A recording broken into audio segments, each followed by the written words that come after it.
Great rewards don't wait, so why should you? Through the Invigor Book and Buy Grower program, you could earn a $30 per bag rebate when you book all of your Invigor hybrid canola by November 14th. Talk to your retailer. Terms and conditions apply. You're listening to the Ag Policy Connection, brought to you by Real Agriculture in partnership with the Canadian Agri-Food Policy Institute. We're connecting the dots between the people and the policies that shape agriculture and farming today and into the future.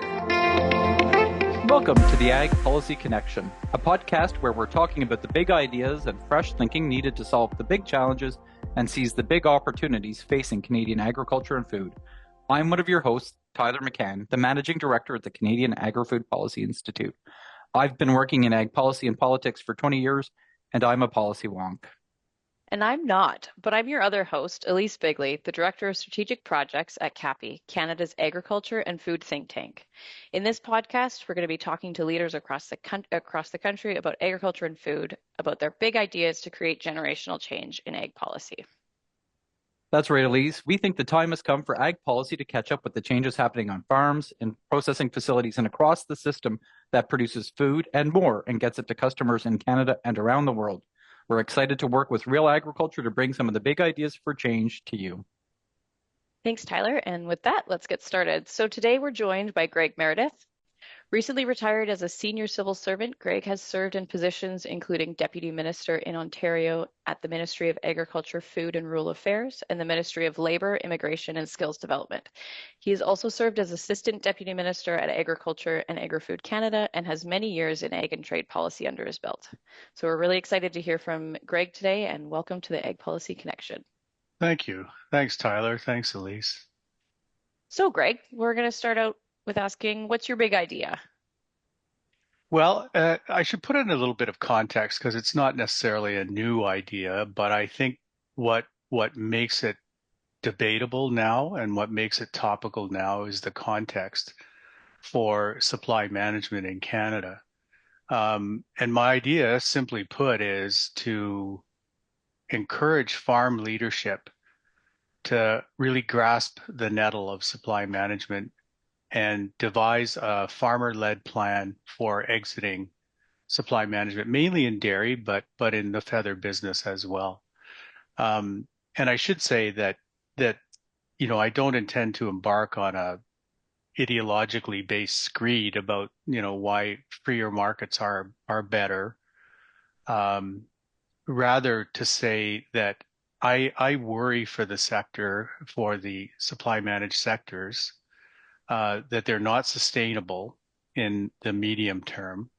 And even more worrisome, I think, is the very real possibility of extreme discontinuity that could seriously affect farmers and farm businesses across Canada in those sectors.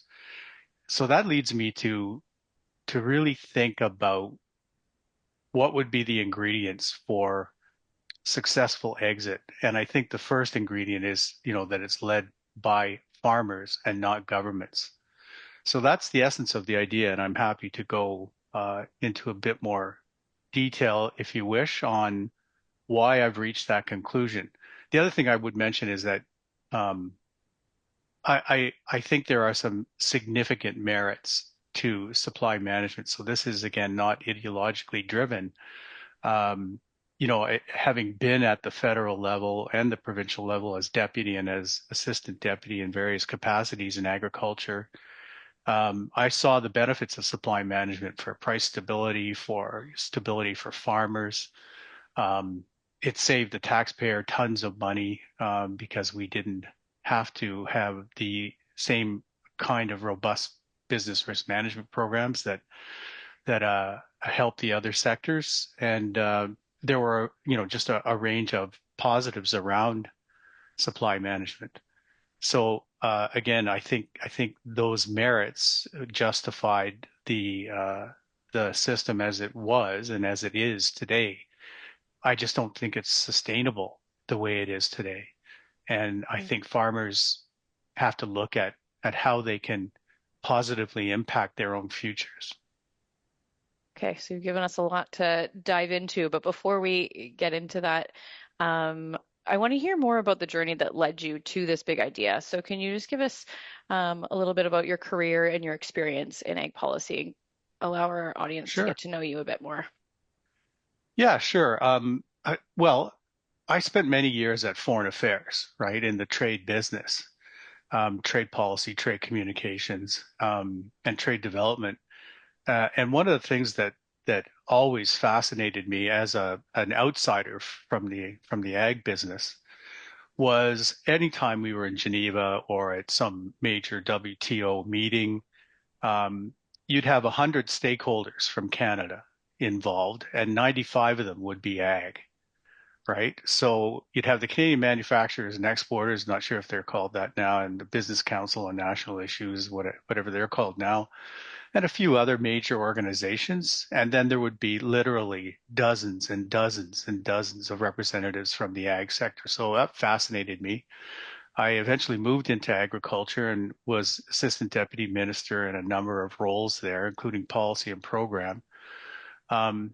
What struck me from the perspective of the cost of government support for ag and the impact of supply management on trade negotiations was just how acute the politics were around supply management.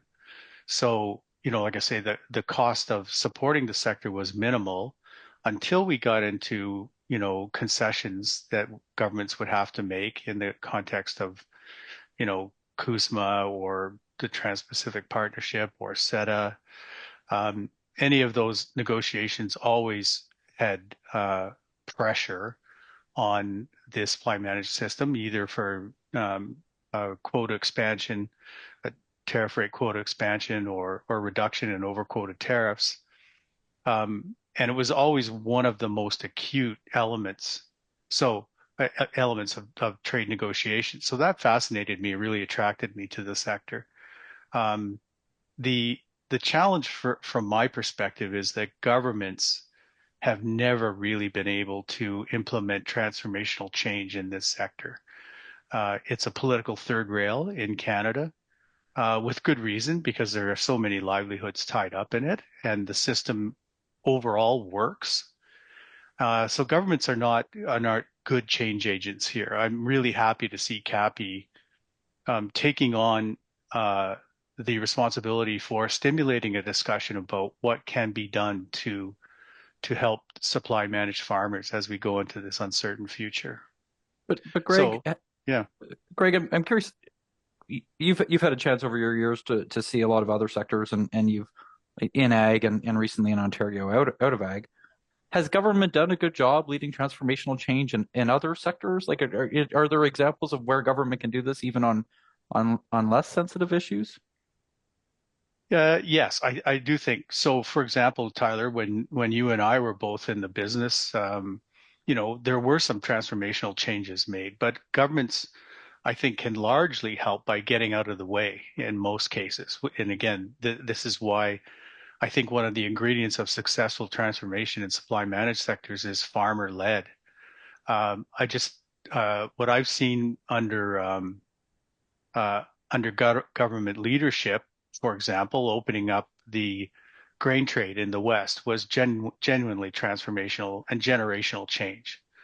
Some of the work that we did on rail and grain shipping by rail was very significant change, at least for that period. So I think governments can lead transformational change, but it's often by getting out of the way or creating the right incentives and supports to induce or reflect the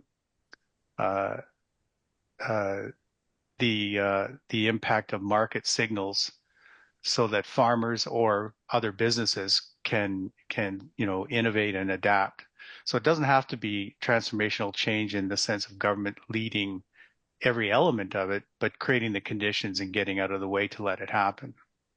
Greg, I'm curious as to where, if you think about kind of the work that you did as a senior official, I know that you're relatively recently retired, but I think you get the sense that kind of the bureaucracy today can't be as creative, can't show as much leadership maybe as it did And again, when you were sitting on one side of the table and I was sitting on the other side of the table in the minister's office, and you were often challenging us on what we wanted to do and how we wanted to do it.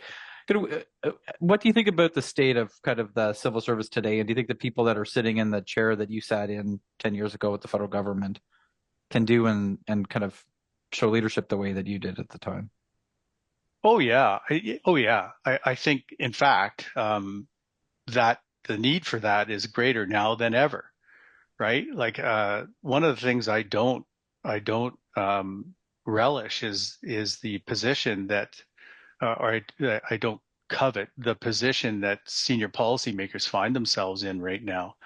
The environment, and I'm referring now, of course, to the situation uh, in the U.S., where the policy uncertainty is immense and predictability is just about zero. Visibility is zero. And so the need for leadership amongst decision makers, the elected officials, and amongst senior bureaucrats, it's more important than ever. Like, it's just going to be, I think, several years of extreme uncertainty, demanding agility and responsiveness, but also anticipation in an environment where it's really difficult to anticipate. So, yes, to your question, can governments lead and adapt? I think absolutely, and I think our friends in Ag Canada are going to be at the forefront of some of the work that's going to be needed to, diversify markets, to stabilize our own economy in light of all the uncertainty coming from the South. And I think the other thing that concerns me, and it led to me, making a judgment about the future of supply management, is just the need to deal with unpredictable but important trading partners outside of the U.S. So, our traditional foundation with the U.S. has evaporated, and we do have to now reach out more aggressively to diversify markets, but that means looking at big players like the government is currently doing, India, China, and others, cementing relationships, good relationships with the EU and the individual member states. But all of that, from an ag perspective, is going to have risk. Enormous opportunity, but you can see what's happening with canola, with pork. Those new trade partners, or those existing trade partners with more importance in our future, are not always predictable allies. So, from a farm sector point of view, I think a transformational change is going to be critical. And I think our officials, particularly our trade policy officials, are about the best in the world.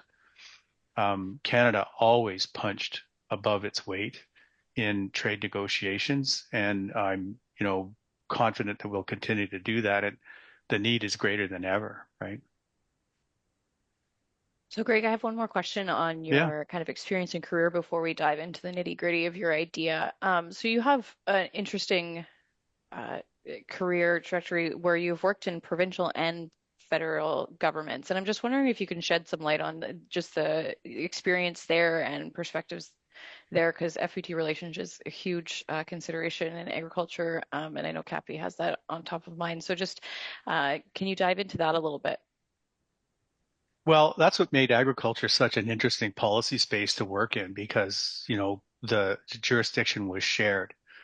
Um, and I think to be effective, governments were forced to collaborate.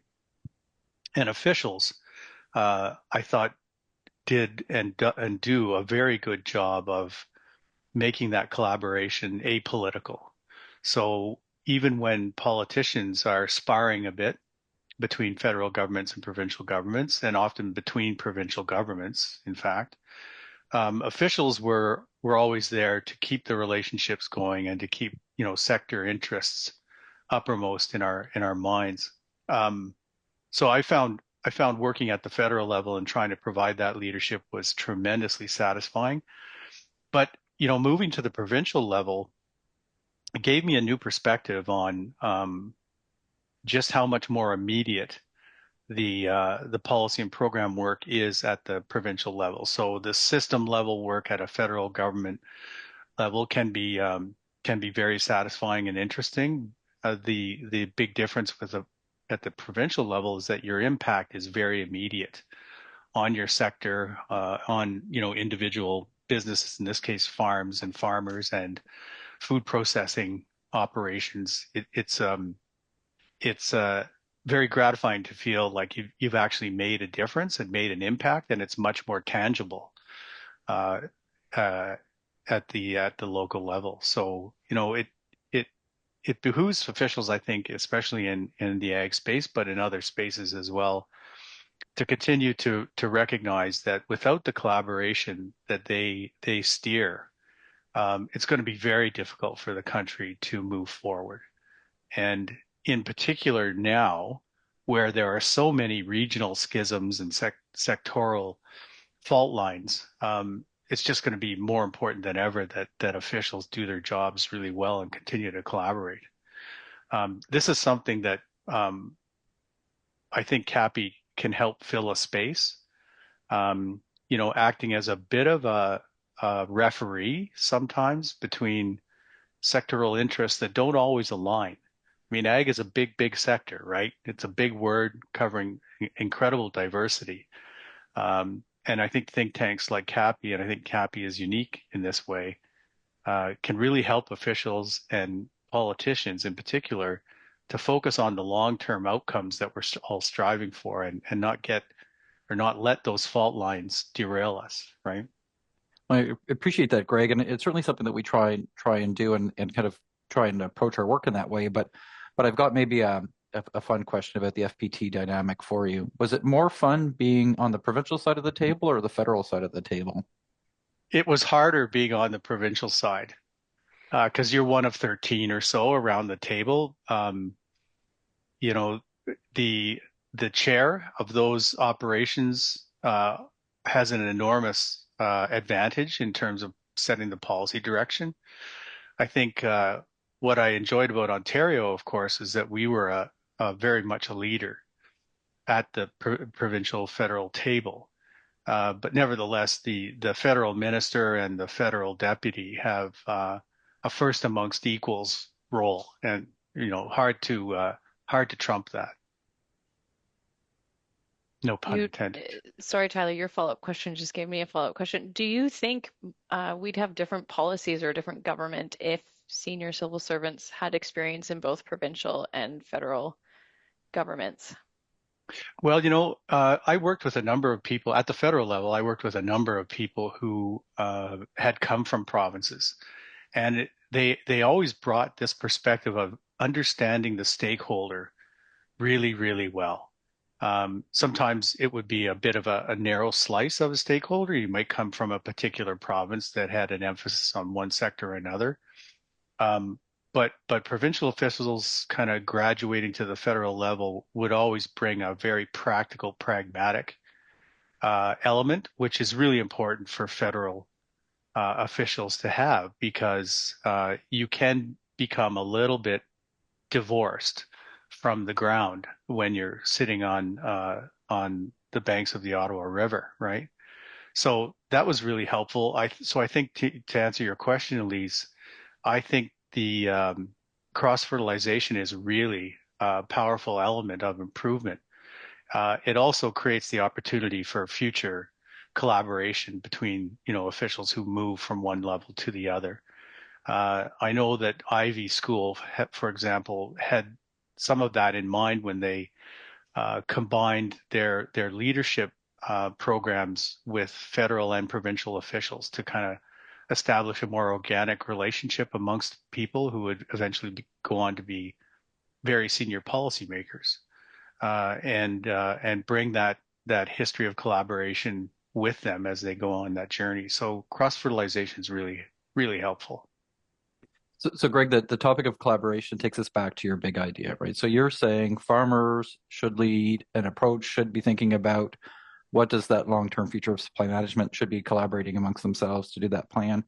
Yeah. Why do you think that that's needed today? Well, as a preface to why I think it's needed, again, I want to say I think the system actually works for price stability, for affordability, for predictability, for a number of reasons that we could cover, at length. But I think the bottom line is the system does work. The challenge from my perspective is I don't think it's sustainable in this current environment. So I think we all know, and your audience will know really well, the history of the sectors, whether it's feather or dairy. The history is similar in as much as supply management has been accompanied by a very significant consolidation in the farm sector, right? Maybe that's not unique. We see bigger farms, better capitalized farms, across all sectors. But the consolidation of farms in the supply management sector is very pronounced, meaning fewer farms, bigger farms, but fewer people getting into the business. So that's one thing. The other thing that supply management has done, which I think puts in question its sustainability, is the quota system has really become such a weight on the system. I think, estimates would vary, I guess, but quota values in dairy are what, 35, $40 billion. That's investment capital that could be deployed elsewhere if it weren't tied up in quota purchasing. The reason that's important, I think, is if you compare us being Canada, to farm sectors across the world, very often, you'll find that capital after land, capital is most deployed into innovation and capitalization of the process, whether it's on farm or in the processing sector, meaning better innovation, more money for competitive advantage, more money for growth. And that money in Canada, I think the largest, it's not a secret, the largest element of capital components on supply managed farms is in quota. That makes it extremely difficult to raise capital to improve, to grow your capital machinery base, to grow your innovation capacity, et cetera. Makes it very difficult for new farmers to enter the sector or to transfer farms intergenerationally. So for that reason, I think there's almost a built-in anchor on the sector that makes adaptation to this new world even more challenging, and I think puts sustainability at risk.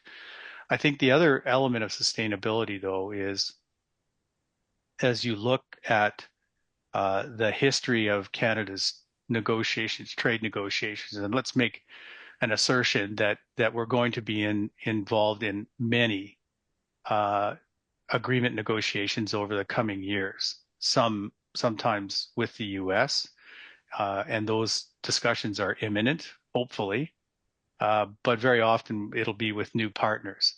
And almost every significant trade agreement is going to be accompanied by inevitable concessions at the table on our supply managed sector, and farmers will resist that. The farm leadership will resist that, and governments will have to compensate.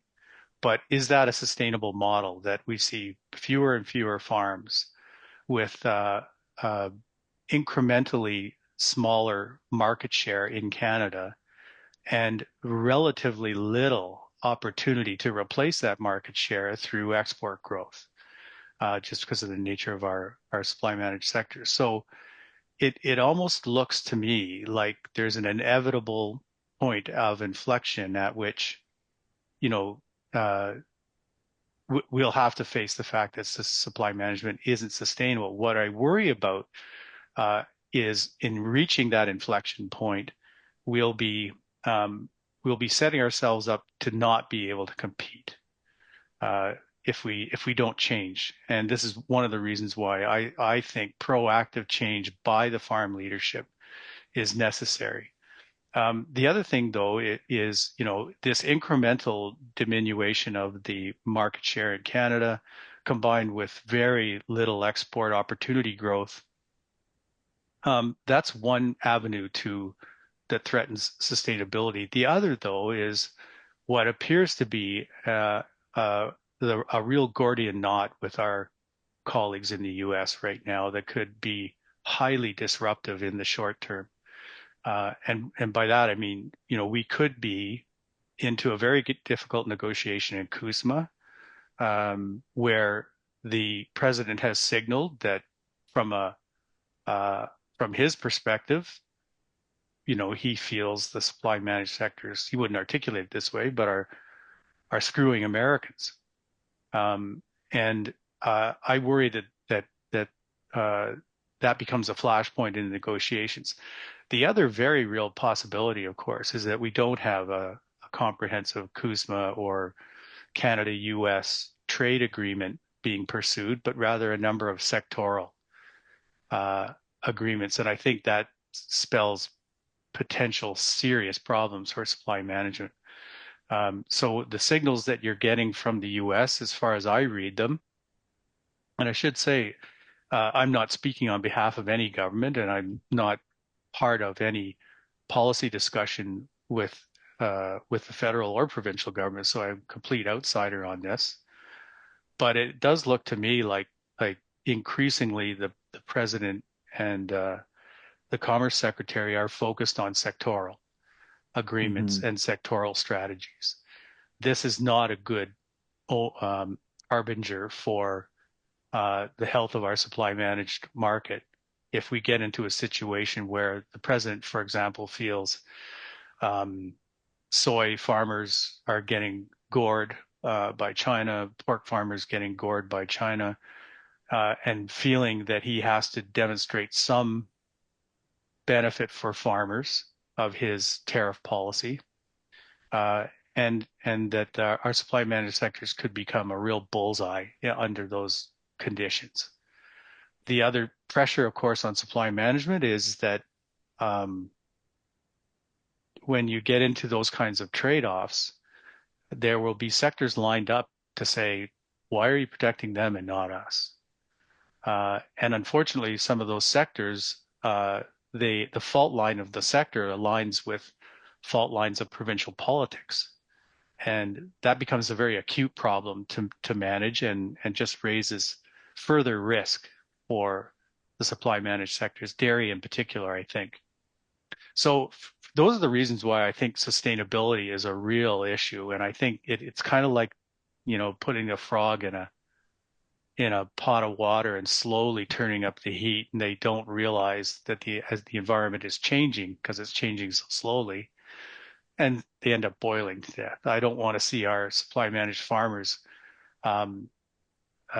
not being able to be prepared for a different future. And I think a different future is almost inevitable. The other side of the coin, though, of course, is that with an appropriately structured adaptability plan to evolve out of supply management that would involve, retiring quota and compensating quota holders for that, along with looking at income streams that compensate for the decline in income that comes with quota decline. An appropriate plan could help the sector recapitalize and compete and take advantage of enormous global markets. And like I said earlier, we'll be negotiating with some of these partners. Our sectors have the potential for access to really robust new markets for their products in the supply management business. And as you look at Asia and Africa with enormous population growth, with enormous income growth, and the inevitable change in consumer tastes that come with more disposable income, those opportunities are huge, just huge.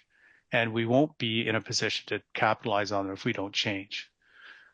So that's kind of the trajectory of risk that I see for dairy and the feather teams. And the other side of the coin, I think, is that, as I mentioned earlier, I don't think governments are equipped to lead that kind of change. What governments are pretty good at, and our governments have been good at, is incremental change, protecting the sector as much as is possible and compensating where protection isn't possible. And that's what governments will continue to do. That may not be an appropriate solution, and it certainly won't be the solution to a highly disruptive relationship with the U.S. Thanks for that, Greg. So I want to touch on this idea of sustainability. And so you've established that the supply management works, but it's not sustainable. And I'm wondering if we took out the idea of the question of if it's sustainable or not, are there other factors that would make this change still needed? Like, are there other factors outside of the sustainability of supply management that would drive this need for change in supply management? Well, yes, I think from some perspectives there are, but I do think it's perspective driven. I don't think there's, an objective truth in this space that, you can say that is a set of outcomes or facts that just prevails as an argument for change.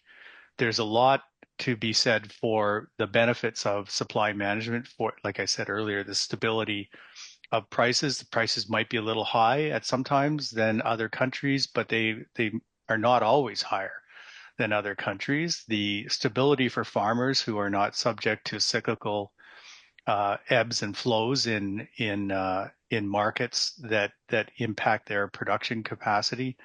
So that stability and predictability is a real important factor for farm sectors. I think from a consumer point of view, there are disadvantages to supply management in terms of choice, in terms of innovation, access to new products, and the inevitable benefits of competition.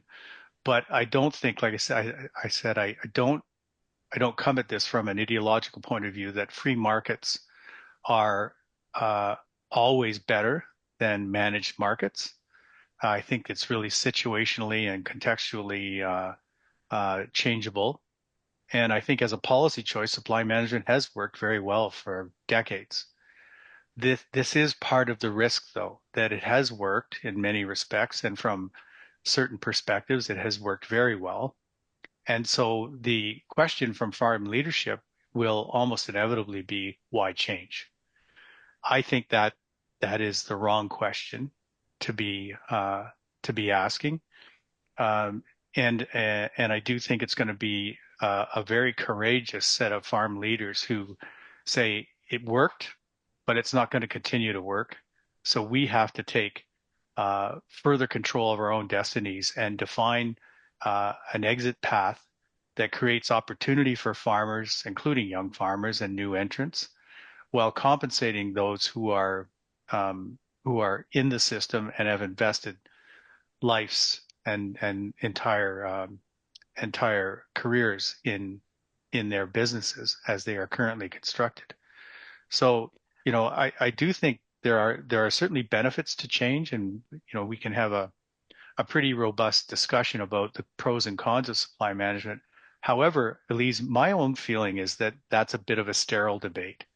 We have it all the time. It's ongoing, and there are economists lined up by the pant load on both sides of the equation, arguing for consumer choice, innovation, and competitiveness. And there are others lined up on the other side, arguing for stability and predictability of the farm markets for farmers. Having that debate yet again is going to produce the same outcome, which is the status quo. And like I said earlier, not to be too repetitive, and you can edit it out if I do tend to ramble on this, I don't think that innovation and transformation can come from governments. It's just too politically sensitive. And I also don't think that governments know the business as well as the farm leadership does. So Greg, yeah. Greg, if you set aside kind of the ideologies and some of those debates, I do want to go back. This is a hypothetical kind of question maybe fits into kind of some of those not necessarily productive ones, but I think it's worth kind of speaking to. If if supply management didn't exist today, and the dairy industry came to government and said, look, we've got farmers that are having contracting issues, that are having issues with price stability. We've got unpredictability in the market. We've got all of this volatility. If you go back to kind of the reasons that were given 40 years ago or 60 years ago now, I suppose, that led to the creation of supply management, would we create supply management today? Would your response as a senior government official to those questions and concerns be, here's a model for you, and that model looks a lot like supply management does today? I think that it's important to remember, if you're going to tackle that question, I think what I'm hearing, Tyler, is the question is, would you create supply management today? Right. The global environment has changed very dramatically from the time when supply management was set up in feather and dairy. And one of the major changes, of course, has been the global trading system. Now, the global trading system may be crumbling before our very eyes. The WTO has been very ineffective over the past decade or so. Dispute settlement is sclerotic and complex and often completely ineffective. But as an institution, Canada or the WTO and the global trading system it administered, Canada benefited enormously from that, and it puts constraints on governments to creating these kinds of new systems, right? So I don't think the environment today would allow us to create supply management. Now you could say, okay, just for a thought exercise, just for gaming it out a bit, what if we didn't have a global trading system, and would we create supply management? I said very likely we would. Like I think one of the arguments you would hear today about the need to preserve supply management is what's happening with the U.S., where the extreme uncertainty, the extreme volatility in cost and production predictability that's been introduced by the president would lead some to say, isn't supply management the ideal antidote to that? It's just our market. It's administered for us, and it protects us from the further exposure that a trade-dependent sector has.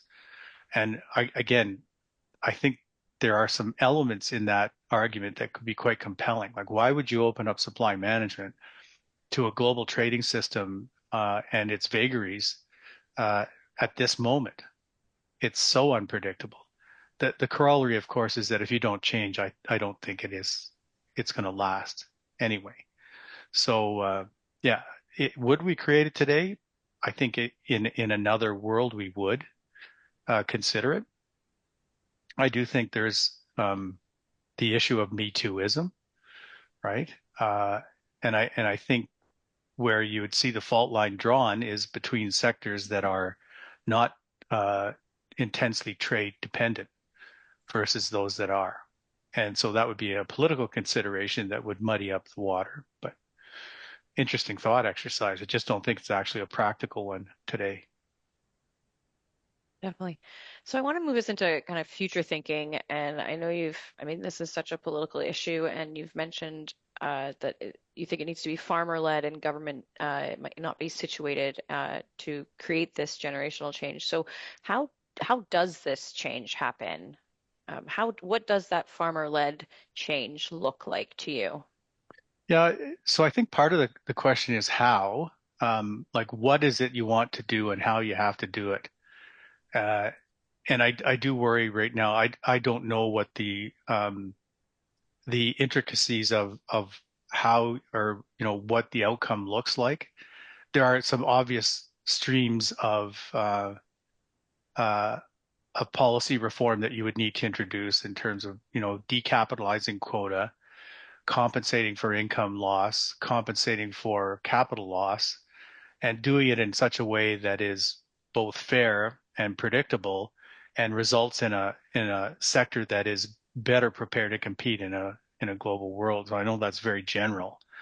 But the how is really to me the real challenge, because having this conversation, I think many would say just raising the possibility will create a self-fulfilling prophecy and create, a slippery slope towards uh, ending supply management. So people do not want to have this conversation in public. Certainly, the governments would not initiate it. Again, leading to the need for farmers to actually take control of their own destinies. But even saying that, I think farm leadership, it would have to be a very courageous set of farm leaders who would broach this topic. I just don't think an outside group can do it for them. I think they have to do it themselves. How much of the problem, the barrier to change, Greg, is just the very political nature of this, right? We live in a polarized political world.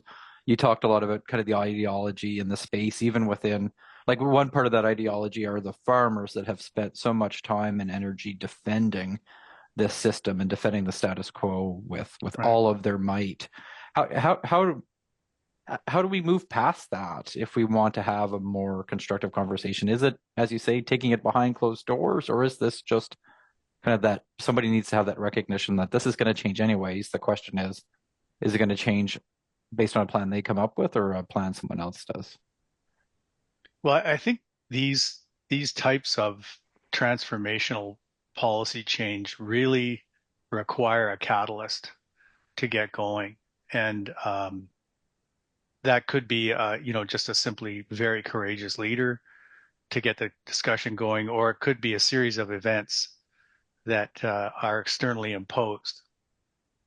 What you want then is a leader who's capable of seizing a crisis, excuse me, and turning it into an opportunity.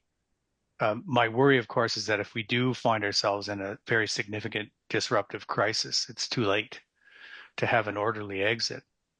And in which case, you're having that discussion in a very challenging context, like a crisis context, is not the right time to have thoughtful and deliberate discussions about the evolution of a sector of this size and magnitude. But Greg, is that not true of every sector, right? I think one of the things that we think a lot about it internally is the fact that we haven't seen transformational change in ag policy. The framework that was built 25 years ago is largely the framework that exists today. Is it that kind of that issue around it takes a crisis to drive change, that nobody will willingly change beforehand? Kind of the big reason why we're stuck in the status quo, whether or not it be supply management or BRM programming or kind of any of these other issues that we face? Yeah, it sounds fatalistic to say it, but yeah, it is a challenge, and it isn't just in supply management. So, you have to hope that people can get together, and maybe in answer to your and Lee's question about how do you get this going, is to have the discussion first about what the real risks are. Like, what does this global environment tell us about risks to the current status quo? And can we have some thoughtful policy work done just to answer what are the scenarios that are possible, not even likely, but possible? I think many of us are even those of us who have been, around as long as I have, are shocked at the erosion of global institutions, including, trade institutions and others that we would have thought were immutable, kind of maybe unfortunately neglecting to recall that many of them have just grown up in the post WW2 era, under the leadership, of course, of the United States, but also others. And those institutions, I would never have thought we'd seen so much risk around the stability of those institutions that just, like I say, seemed part of the natural order of things. So let's put ourselves into a mindset where the unthinkable is now thinkable. And, maybe this is a role for CAPI as well, is to convene a discussion about what are the scenarios out there that would cause massive disruption to our sectors?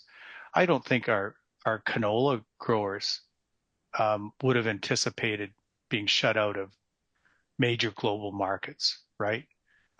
Yes, they would have become familiar with canola being politicized by the Chinese, for example, or seed becoming politicized, but the extent the extent to which it's happening today, I think would have shocked a farmer 5 years ago and shocked them today.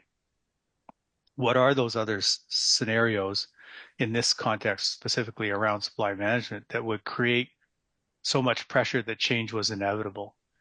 And some of that thinking may be more possible than a full frontal attack on supply management, as it would be characterized by defenders of supply management. Maybe it's a discussion that begins with what are the risks out there, and trying to think through what would have been unthinkable maybe 5, even 10 years ago. I think if you can get some consensus around what are those risks, or at least consensus on looking more deeply into them,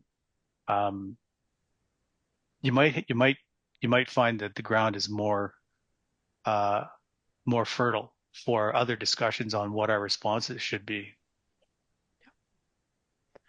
Thanks, Greg. I want to get kind of lean into the question of when it should happen. I know we've asked that a bit, but you're talking about how does this happen? And I'm wondering, do we have to get past this issue with the US? Is it too political of an issue right now until we know the future of CUSMA to actually have this discussion in Canada?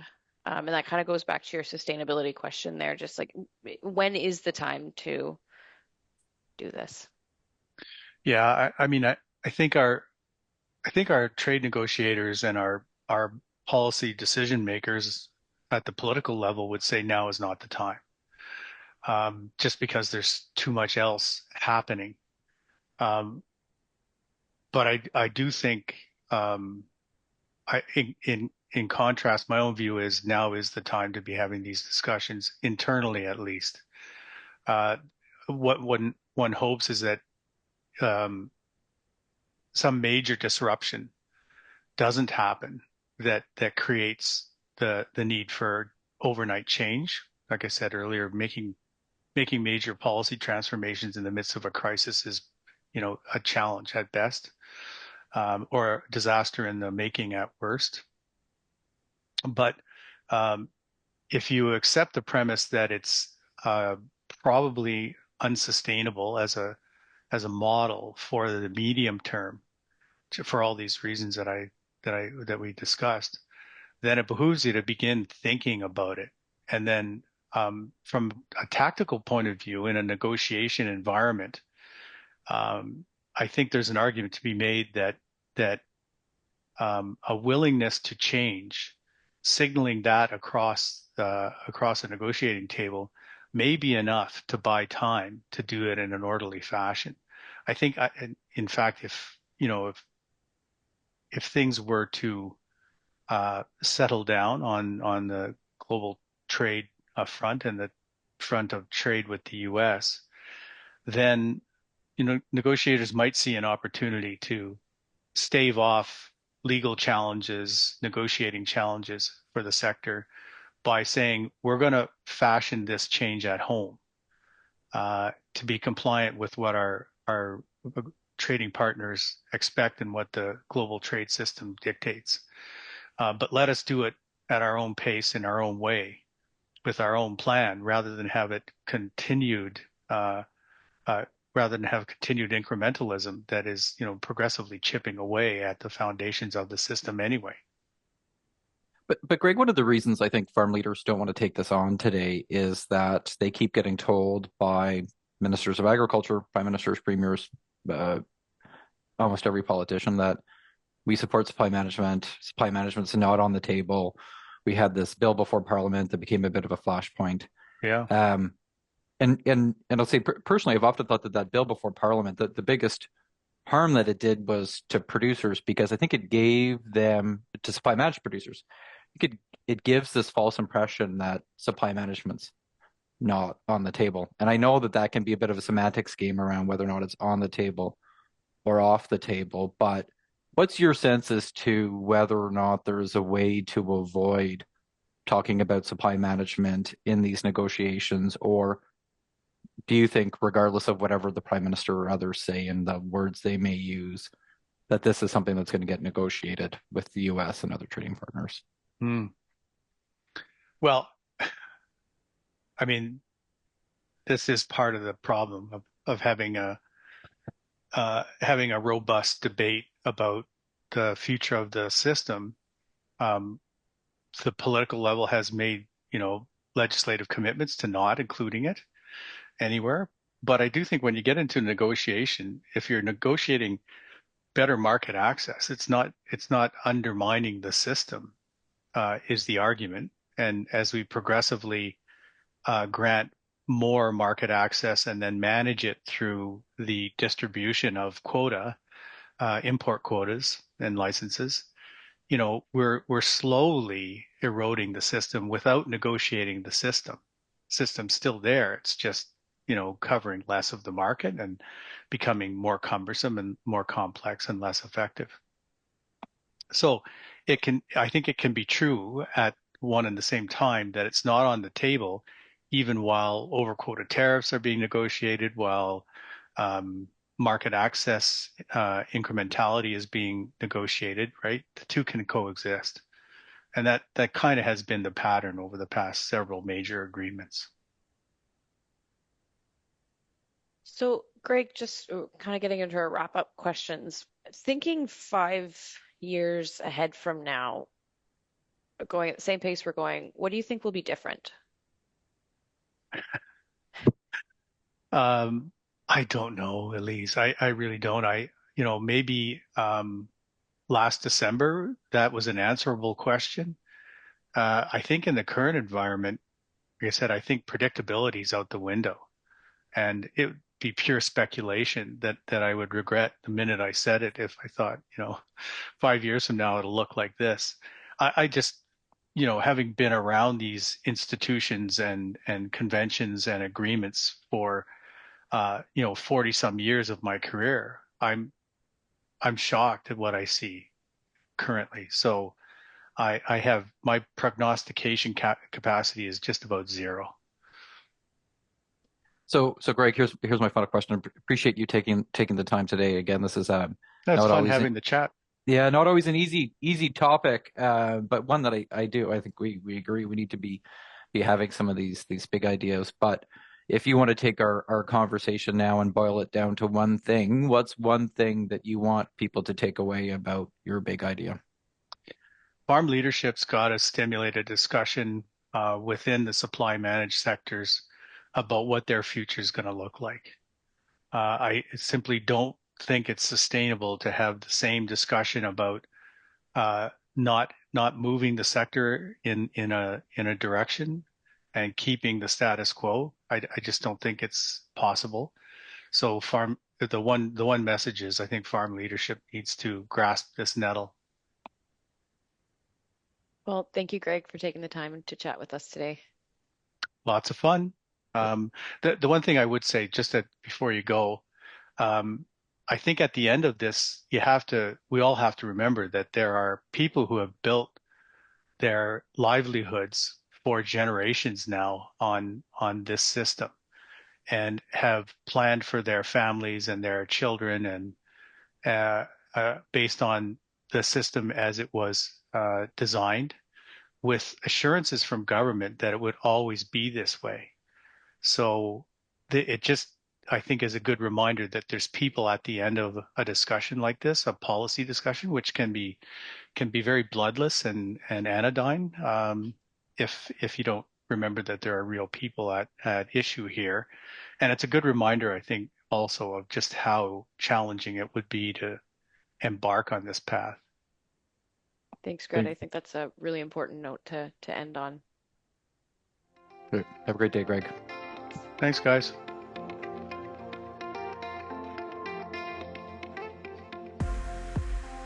Well, Elise, Greg came to us with a big idea. What was your takeaway of the conversation today? Well, I think the biggest takeaway was that there's an opportunity for change, but not just yet, and that we need to seize this opportunity. And I think it's important that Greg really kind of leaned into the farmers themselves need to lead this opportunity. This isn't about kind of policy change the government should tackle. I think often when you think about it, when we hear about the debate about supply management, again, he talked about that ideological perspective. It's somebody saying government needs to come in and strike the system down. That's clearly not what Greg is talking about. He's talking about there's issues with the long-term viability of the system, and farmers need to think about what the future is. Yeah, I appreciate his clarity on just the role of government and how government is not in the position to drive that transformational change. I also appreciated his comments at the beginning about the role of government officials today and kind of the leadership and capacity there. I think when you think kind of across a lot of the things that we do, we run into this issue about is the bureaucracy up to the challenge? Is the bureaucracy willing to kind of take this on and do something and do kind of the big bold thinking? I think Greg said to us that they are and they're up for it, but I think that there's this ongoing issue where we need to see more of that happen at the end of the day. But if you go back to his point about farmers led, I think that also speaks to a lot of the other issues that we work on every day, and that is farmers should be out. The sector should be the ones coming up with the ideas, should be the ones pushing these things forward. Yeah, I think he also outlined a really good point about the role of CAPI in terms of we need to be convening these groups that might not be talking to each other on these ideas, and just where we can go, maybe not on this topic, but other big ideas, and bringing government producers together to really think about these ideas and transformational change in the industry and what's possible now and what's maybe not possible within the framework we have right now. And I think Greg talked about often that transformational change only comes after the crisis. I think that there is this sense that it will only be when the government makes a big concession on supply management in a trade deal that the change will happen. But again, I think that this is something when you look across all of the issues and across kind of this idea that we need big ideas, we need big change. Far too often, that does seem to be the problem, right? We need that crisis to happen to provoke the change, but hopefully by continuing to push forward on this idea, maybe less likely on this idea given how political and polarized it is, but maybe on some of those other ideas, we can build some more support and build more awareness that, you don't need to wait for the crisis. You can change, and you can change proactively when we know that it's coming. Right. And I think we've talked about this at CAPI, whether it could be a crisis, but also it could be leadership driven, right? Or a leader jumping on a crisis. Do you think that's something that can happen in this situation?